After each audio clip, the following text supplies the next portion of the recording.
This is the story of a man.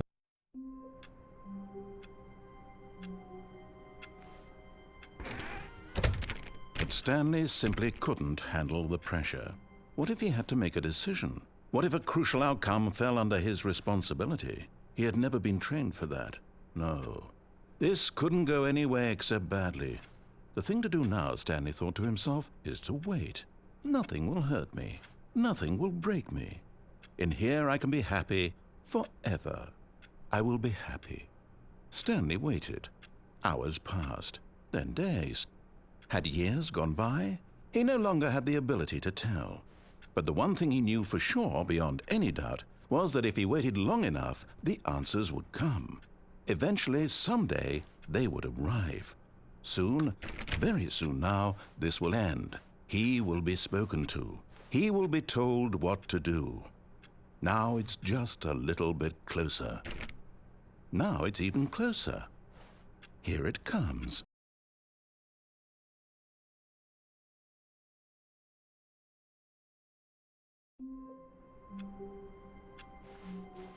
All of his co-workers were gone. What could it mean? Stanley decided to go to the meeting room. Perhaps he had simply missed a memo.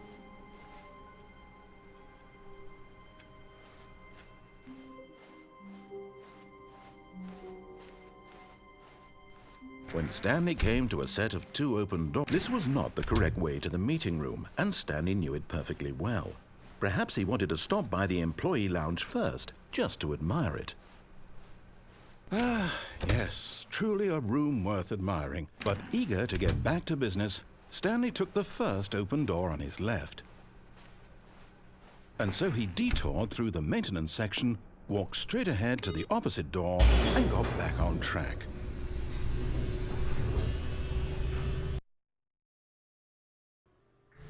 But Stanley didn't want to go back to the office. He wanted to wander about and get even further off track. So now in order to get back, he needed to go, from here it's, oh, no, it's to the right, my mistake. No, not the right. Why would I have ever said it was to the right? What was I thinking? It's clearly... Oh dear, would you hold on for a minute, please? Now, let's see. We went down right, left, down, left, right. Yep, okay, yes. I've got it now. This story is absolutely, definitely this way.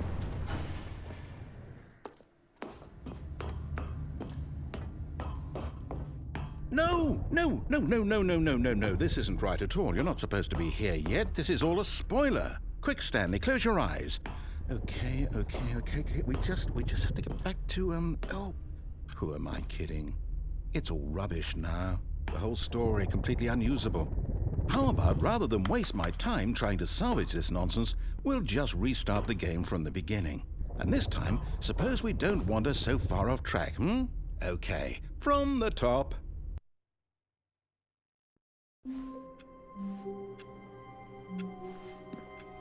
All of his co-workers were gone. What could it mean? Stanley decided to go to the meeting room. Perhaps he had simply missed a memo.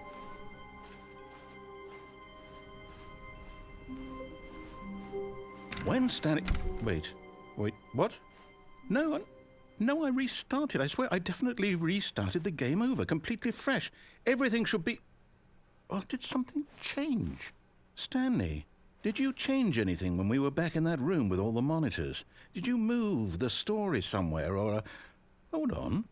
Why am I asking you? I'm the one who wrote the story. It was right here just a minute ago. I know for sure that it's here somewhere. Okay, then. It's an adventure. Come, Stanley. Let's find the story.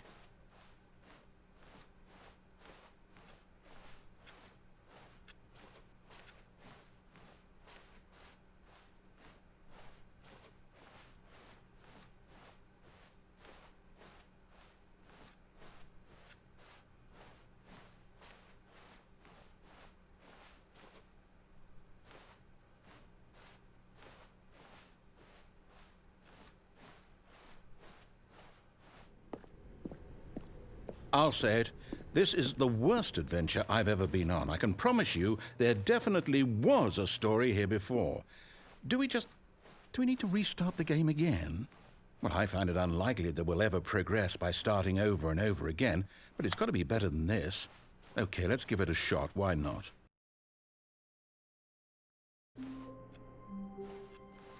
All of his co-workers were gone. What could it mean?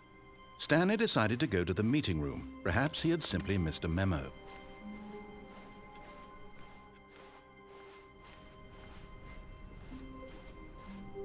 Okay, yep, it's worse. I might be remembering this wrong. It's possible the story is back where we just came from. Why don't we go back the other direction and see if we missed anything?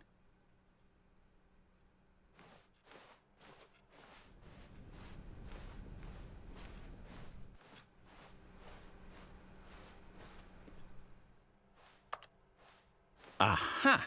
I knew we'd missed something. The story. Here it comes. No, wait, never mind. Not the story.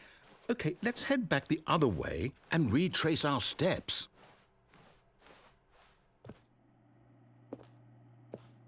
Now this...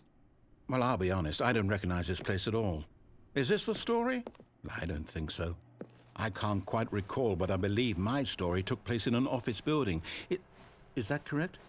Do you remember, Stanley? Well, do you know what? Since I've completely forgotten what we were supposed to be doing, how about this? You win! Congratulations! I know you put in a lot of hard work, and it really paid off, so good job. Oh, no. No, I don't feel right about this at all. We both know you didn't put in any actual work for that win. Some people win fair and square, and this was not one of those situations. Okay, I'm getting weirded out by whatever this place is. I don't care what might happen this time, I have to restart. All right, I've got a solution. This time, to make sure we don't get lost, I've employed the help of the Stanley Parable Adventure Line.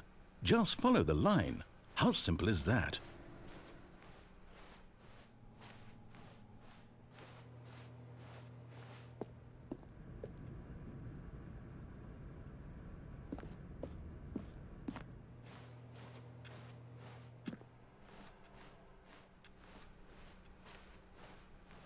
No, I'm down. We're leaving it up to the line from now on.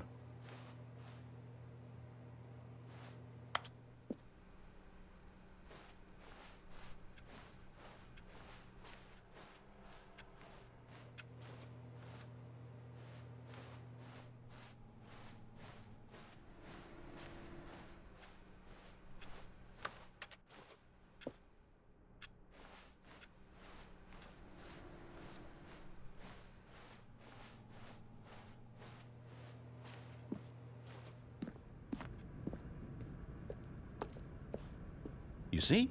The line knows where the story is. It's over in this direction.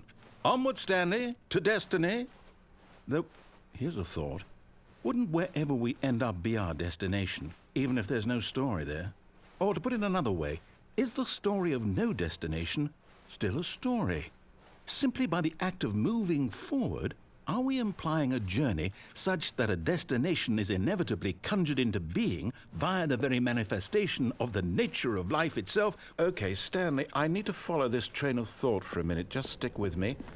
Now, we can both agree that the nature of existence is in fact a byproduct of one's subjective experience of that existence, right? Okay. Now, if my experience of your existence rests inside of your subjective experience of this office, is this office, in fact, the skeleton of my own relative experiential mental subjective construct? Whoa. Hang on. That got a bit weird back there. Well, I'd like to apologize. Not sure where I was going with all that. You know what? I think what we need right now is a bit of music to lighten the mood.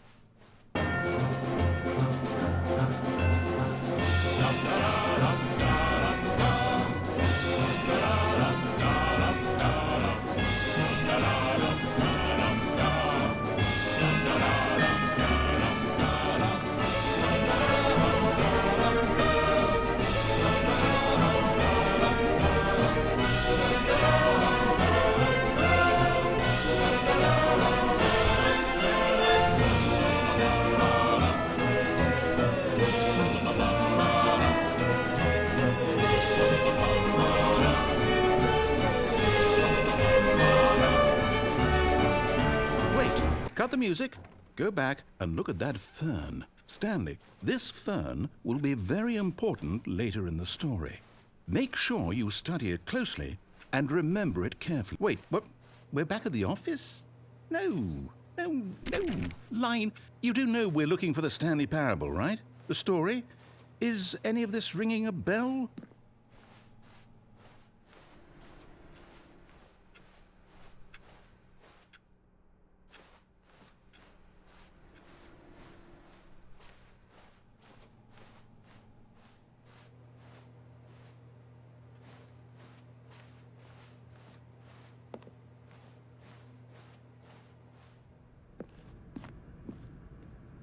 Oh, no, not again, Line. How could you have done this to us? And after we trusted you, after everything we've been through, you...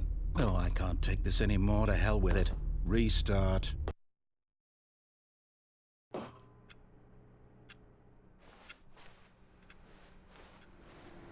You know what, Stanley? I say forget the adventure line. What's it ever done for us? We're intelligent people, right? Why can't we make up our own story? Something exciting, daring, mysterious. Ooh, this all sounds perfectly doable. Why don't we simply start wandering in, well, I don't know. How about this direction?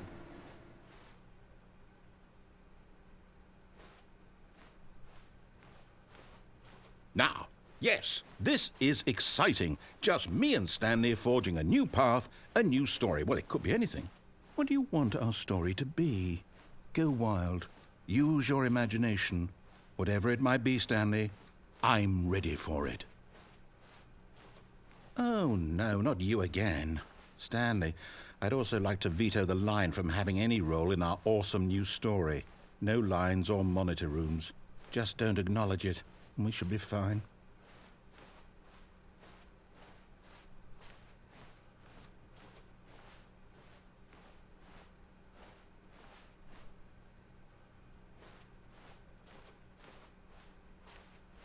Ah, a choice. We get to make a decision. From here, the story is in our control. How important we mustn't squander the opportunity. In fact, I believe I need a minute to think here. Just walk in circles for a minute. Okay, so I know that each door has to lead somewhere, which means that somewhere, the place where we're trying to go, there must be a reverse door that leads here. And that in turn means that our destination corresponds with the counter-inverted reverse door's origin. So starting from the right, let us ask, will taking the right door lead us to where we're going? And since the answer is clearly yes, then by all accounts, the door on the right is the correct one. Another victory for logic. Come, Stanley, our destiny awaits.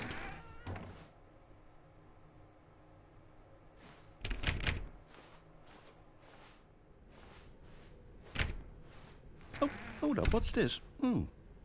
The confusion ending. You're telling me that's what this is? It's all one giant ending?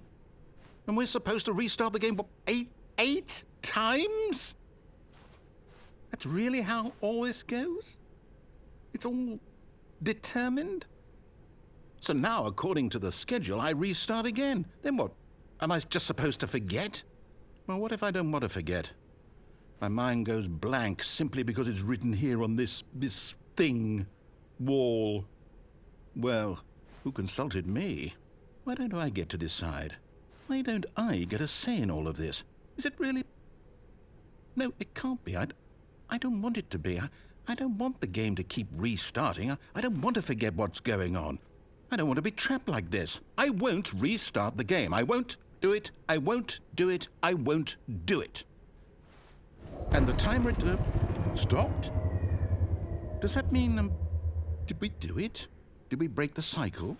The, whatever it is that made this schedule? How would we even know? Will someone come for us? Will something happen? So, okay. I guess now we just wait, you know. I suppose in some way that this is a kind of story, wouldn't you agree?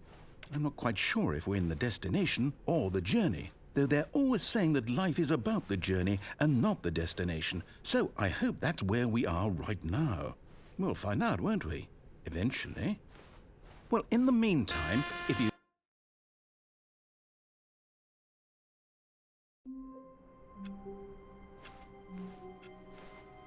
All of his co-workers were gone. What could it mean? Stanley decided to go to the meeting room. Perhaps he had simply missed a memo.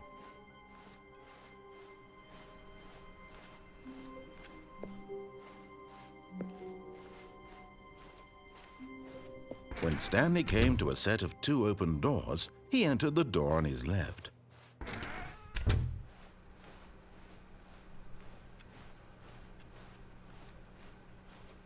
Yet there was not a single person here either. Feeling a wave of disbelief, Stanley decided to go up to his boss's office. Coming to a staircase, Stanley walked upstairs to his boss's office.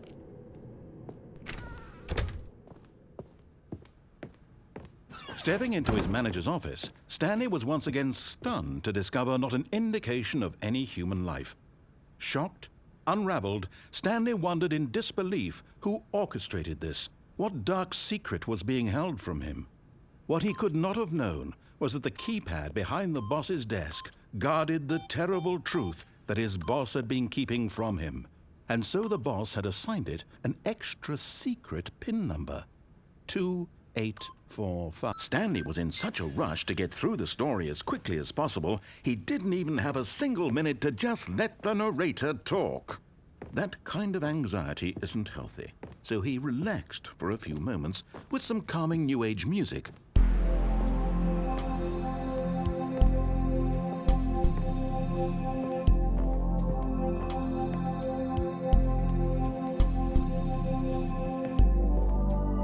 Feeling soothed and rejuvenated, Stanley calmly walked forward into the opened passageway.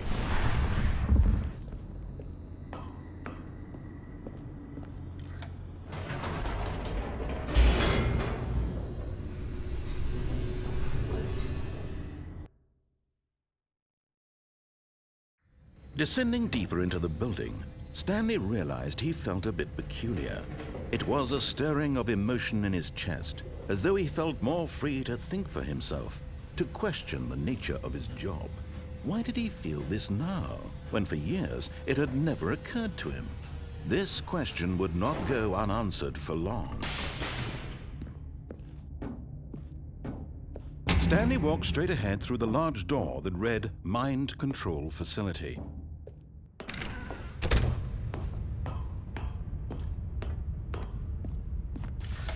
The lights rose on an enormous room packed with television screens.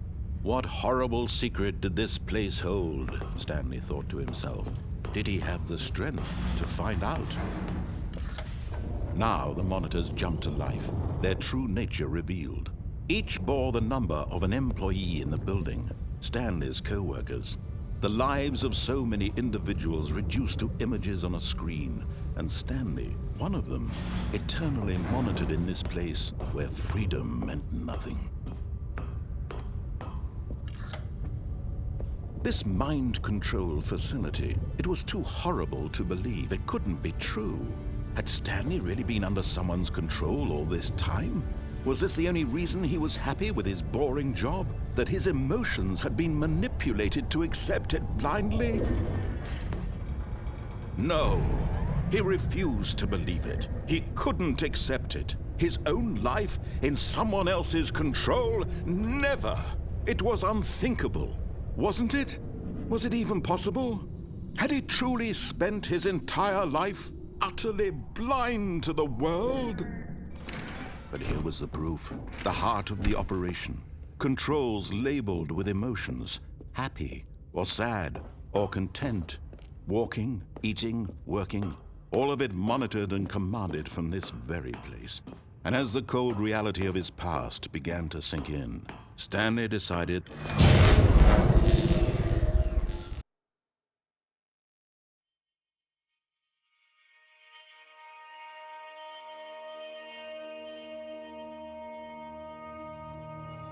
blackness, and a rising chill of uncertainty. Was it over?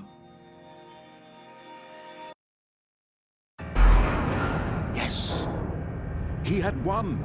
He had defeated the machine, unshackled himself from someone else's command. Freedom was mere moments away.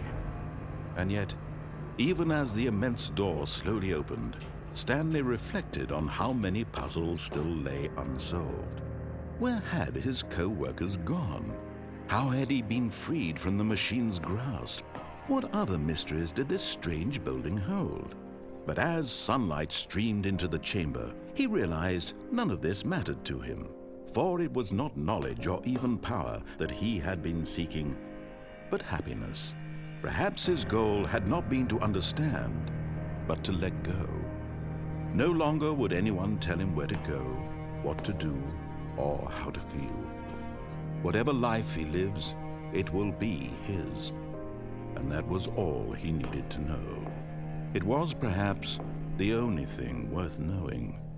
Stanley stepped through the open door. Stanley felt the cool breeze upon his skin, the feeling of liberation, the immense possibility of the new path before him. This was exactly the way, right now, that things were meant to happen. And Stanley was happy.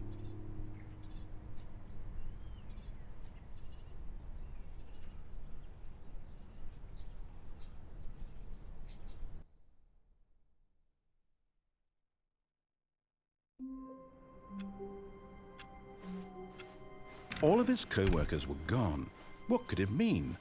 Stanley decided to go to the meeting room. Perhaps he had simply missed a memo. Now this, Stanley thought to himself, this is a bucket. And indeed it was. Stanley clutched the bucket tightly to his chest. This was not the correct way to the meeting room, but Stanley had felt the bucket calling to him, telling him that the employee lounge was simply the place to be. And here it was. Had the bucket turned out to be correct? No, never mind. The bucket was wrong. Stanley took the door on his left to go back to the meeting room. No, said the bucket. don't go to the meeting room. Go somewhere else. The cargo lift, yes. Oh, well, look who's got cold feet. Well, from here, it looks like the only way forward is down, since the lift won't be coming back, but that's okay.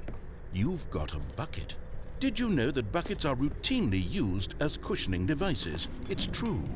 You can fall on a bucket from literally any height and survive. Whoops. Looks like I was wrong. How clumsy of me.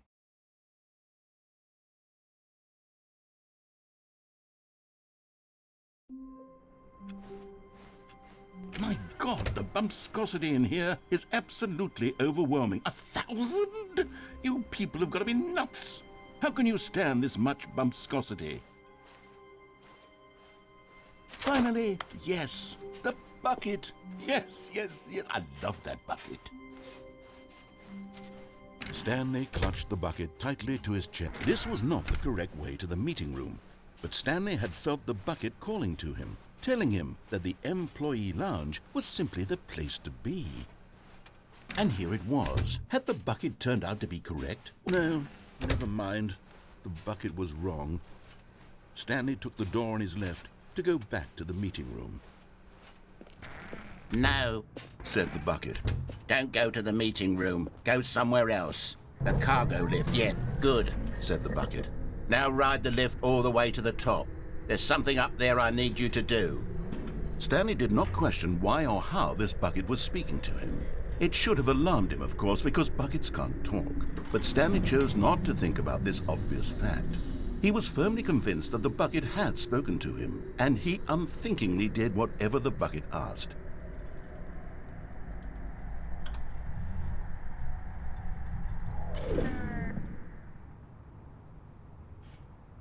In here. Said the bucket. Go into this dark room over here.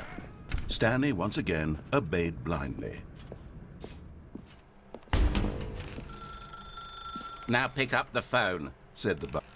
Whoa, hold on. Why did you unplug the phone? Were you trying to resist the bucket's orders? Stanley, I was joking. Obviously, the bucket isn't talking to you and telling you to do things. Buckets can't talk. It was a joke. Don't you get the joke? It's funny, Stanley. A talking bucket. Can't you see? Oh, goodness. I must have really bungled up the delivery if you actually took me seriously. Where did I mess up the joke? Should I have paused for longer or spoken quicker? Comedic timing is so difficult. I wish I were better at it, but there isn't exactly an instructional video on comedy that one can watch to fully... Oh, wait, yes, there is. It's sitting right here. Let's take a look. What is comedic timing? What is comedic timing? How does it work? How long should it last? How can it be used to effectively silence your political enemies? And more importantly, can it be taught in its entirety within 90 seconds? Thankfully, the answer to all of these questions is yes. Let's dive deeper. If you've ever told a joke or made someone laugh, in all likelihood, you did it while standing 50 to 80 centimeters from them in a room of no more than 76 degrees Fahrenheit, with one of your arms raised straight upward at a 15-degree angle from your body. These are the optimal conditions for good comedic timing. To begin the joke, start by stating and spelling your name. Next, provide a brief synopsis of the joke, including the specific times at which the recipient of the joke will laugh, and then spell out your name a second time. With these steps complete, it's time to begin the humor. Speak the entire joke in no more than 18 seconds and no less than 13 and a half, pausing only for bathroom breaks when necessary. When the joke has concluded, it is customary to inform your listener that the joke is over by declaring in your loudest possible voice, "I'm Dunny with the funny." Let's practice screaming, "I'm Dunny with the funny" now.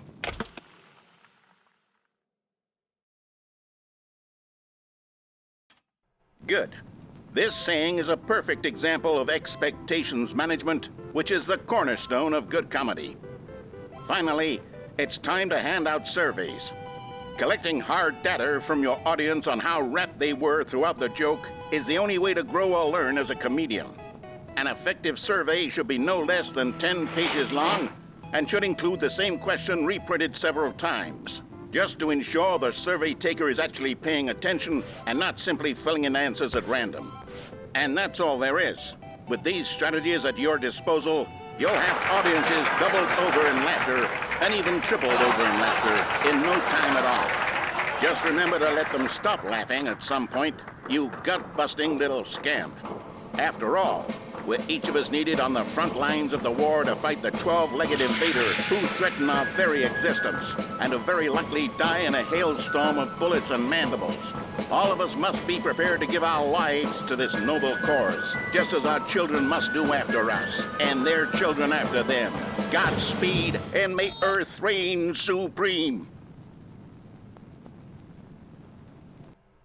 Hey, goodness, this video is a little outdated, isn't it? Well, no matter. I think the fundamentals of proper comedic timing are still as relevant today as they were back then. So with that in mind, I believe the only way forward is for us to return to the two doors and walk through all of this again, so I can try telling my story with more appropriate comedic delivery. Come along, let's head back.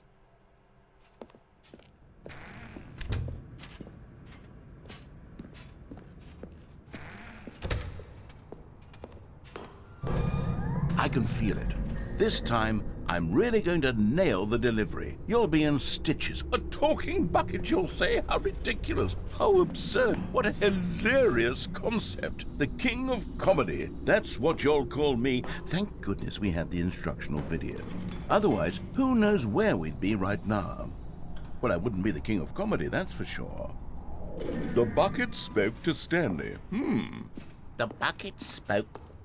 The bucket spoke. Oh, I'll figure it out on the fly. No need to overthink things.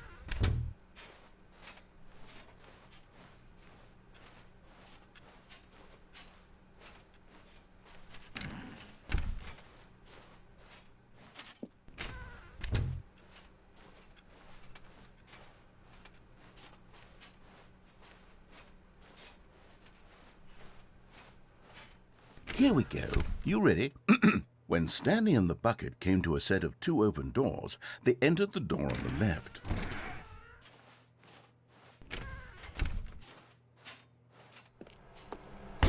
What? We're back at the phone already? No. What's going on? There was supposed to be several rooms leading up to this. There was supposed to be a build-up to this point. A dramatic display of remarkable comedic wit which culminates in this scene with the phone. But now the timing's completely off. The joke will never land. Well, not the way it was meant to. And it's all my fault. I must have forgotten that the phone room comes immediately after the 2 doors room. What an egregious mistake. I've made a fool of myself. I don't deserve the title of King of Comedy. I'm nothing. I'm not even the lowliest joke-telling whelp.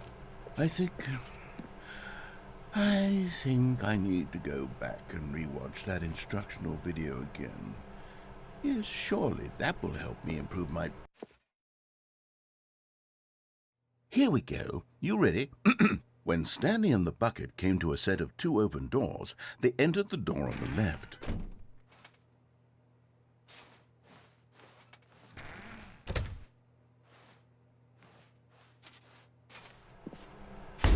What? We're back at the phone already? No. Here we go. You ready? When Stanley and the bucket came to a set of 2 open doors, they entered the door on the left. No. You were supposed to go through the door on the right, leading back to the phone. Did you not even look at the instructional video? I think this is all covered very clearly. There's no way I can make the comedic timing work now. It's done. The joke is completely done and over. It's all your fault, Stanley. I'm going to be ridiculed in the community of other joke writers. I'm going to be shamed at every one of our meetings from now on. All because you couldn't watch a simple video and take a hint. Are you proud of yourself for bringing me down, Stanley? Are you proud? Stanley, you love the bucket so much it's like you... it's as though all of your other most prized possessions pale in comparison. Yes. Well, let me try that again, Stanley. I heard that you are pale with shame over how unabashedly in love with a bucket you are. No? Still not? Is it the delivery? Pale with shame. Pale with shame? Pale... What's another word to describe a bucket? Stanley, this bucket is so metal. I think I saw it playing guitar. No. We're getting away from making fun of Stanley's obsession with the bucket, which was the whole point of this. I'm no good at these jokes. I need more instructional videos. That's exactly what it is. That's what will make me the king of comedy again. More instructional videos. Let's see.